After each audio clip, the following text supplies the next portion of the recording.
Developing your own app. Thanks to a proliferation of mobile devices, practically everybody is using apps today. Apps are only going to become even bigger part of our everyday lives as the technology improves and becomes more affordable. Not surprisingly, more and more people are jumping in to the app development arena every day. And if you develop a popular app, you can really hit it big. How big? You've probably heard of the gaming app Angry Birds.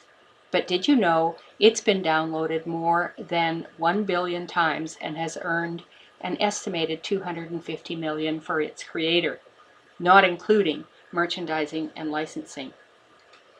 Another app, Instagram, was purchased by Facebook for $1 billion. Developing your own app is a lot easier than you might think. The hardest part is coming up with a great idea. After that, you can develop your own app either on your own or with the help of somebody else. When it comes to actually building your app, you can do it on your own if you have the experience in writing code, working with CSS, graphic design, and other essential skills. There is also free open source software available online that can help you. Some of the best are SourceForge and GitHub. Mahalo, a free information sharing website, has hundreds of free tutorial videos that can walk you through practically every part of the app building process. Another option is to hire somebody to build it for you.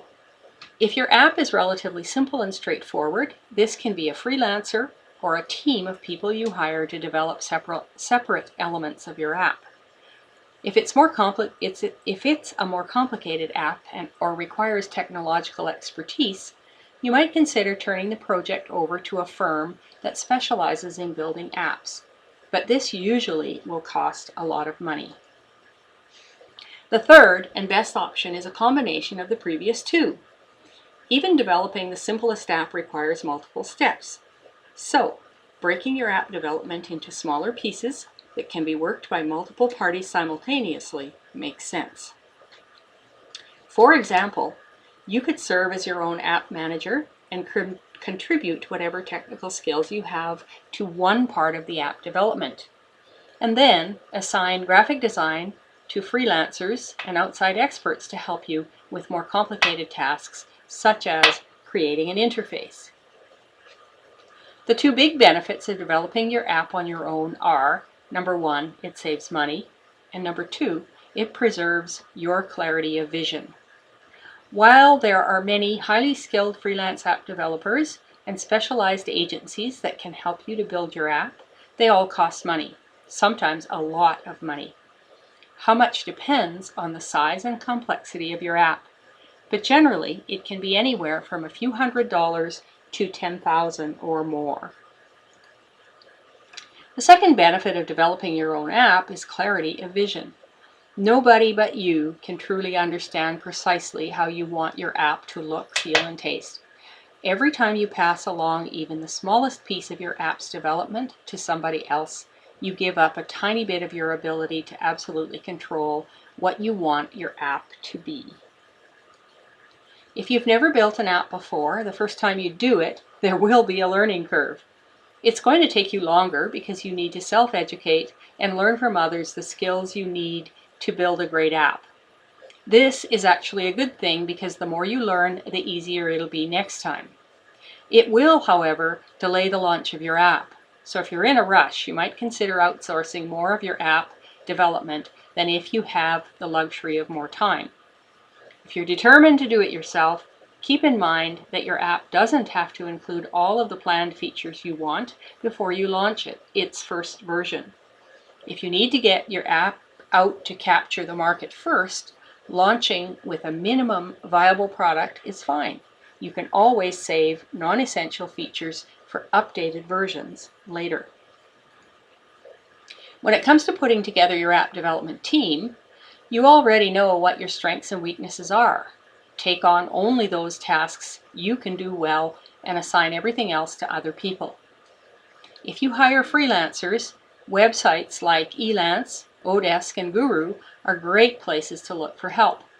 There, you'll find hundreds of professional graphic artists, programmers, code writers, content creators, voiceover actors, designers, and others who can help you create your app according to your exact specifications, often at an affordable price.